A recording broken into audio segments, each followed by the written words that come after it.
Իմանալով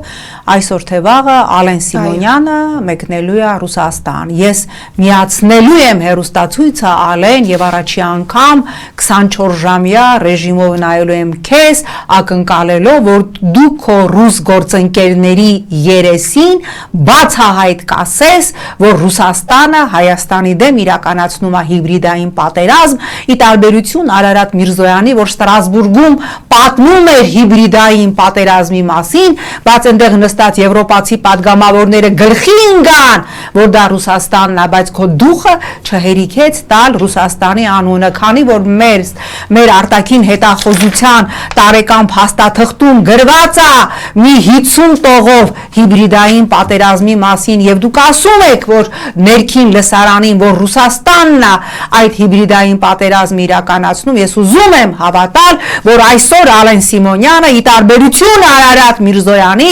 ունենալու է այնքան դուխ, որ անգամ առանց դուխով կեպկայի ռսների երեսին ճպացնելու է, որ այո, դուք Հայաստանի դեմ իրականացնում եք հիբրիդային պատերազմ։ Խոստանում եմ Ալեն Սիմոնյան, եթե դու քո ռուս գործընկերոջը Դումայի նախագահին կամ Դաշնային խորհրդի նախագահի դեմքին կասես, որ Ռուսաստանը դուք Հայաստանի դեմ իրականացնում եք հիբրիդային պատերազմ, ես այս եթերից կասեմ, այո, Ալեն Սիմոնյան։